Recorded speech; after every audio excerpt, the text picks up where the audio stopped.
So while her people couldn't get through, neither could anyone else's. The lakeshore bridge was different, though.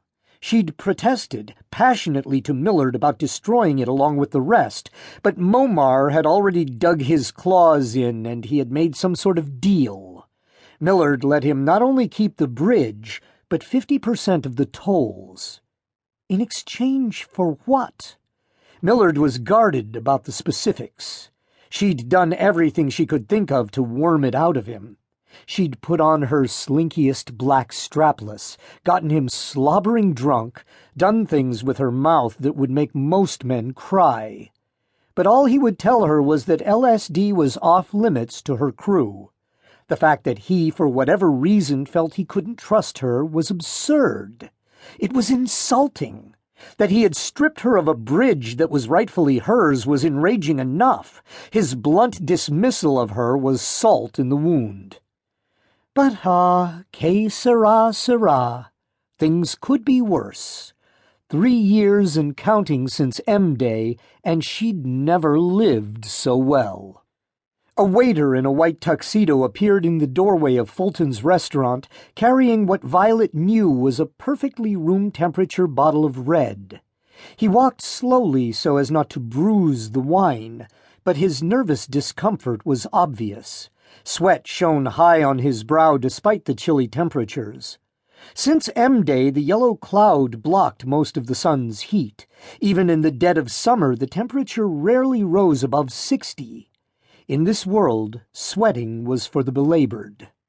He approached the bridge and was allowed passage by Holly, the hostess on duty. He crossed to the center of the bridge and presented the bottle to Violet. 2005 Harlan Estate, the Maiden, ma'am. Violet smirked behind her sunglasses. It wasn't really bright enough to justify sunglasses. It never was anymore. But these were $4,000 Moss Lippo round-cut frames, and she looked like a goddess. Taking me on a cult tour this afternoon? Yes, ma'am, the waiter said, keeping his eyes low as he began working the cork. How fun, she purred. The waiter, she'd forgotten his name, they all looked the same, pulled the cork and held it out for her to examine. She lifted the Lippos to get a better look. The majority of the so-called silk merchants passed almost nothing but counterfeit wine these days. The truly valuable selections had grown so rare. No one dared try to stock Millard's cellars with schlock, but even so, it was prudent to be sure. She peered at the Harlan Estate logo stamped into the cork above a dark blue 2005. She nodded, satisfied, and the waiter poured her a taste. She dipped her nose into the glass and inhaled deeply. Cigar tobacco and coffee. Delightful. She swirled the ruby wine, inspecting the legs, then sniffed deeply a second time. Crème de cassis as well, she noted, and asphalt. A touch of asphalt. She poured the wine into her mouth and swirled it around on her tongue. Dark fruits, spicy oak, light minerals. Thank you, she said to the waiter. He poured her a full glass, set the bottle next to her, and returned to the restaurant. Another day, another inspection of the troops. After this glass, she'd take the bottle and check in on the lower whacker guard. She suddenly noticed movement to the north and craned her neck in anticipation as 2 figures turned the corner of LaSalle and Hubbard. The rest of the bridge crew had noticed them too.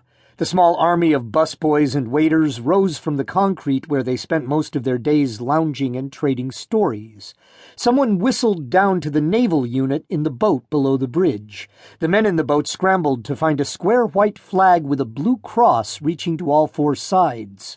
They waved it high above their heads, the rippling flag well below the field of vision of the 2 figures standing 2 blocks away at street level, but perfectly visible to the gunman in the 3rd-story window of the old Britannica building.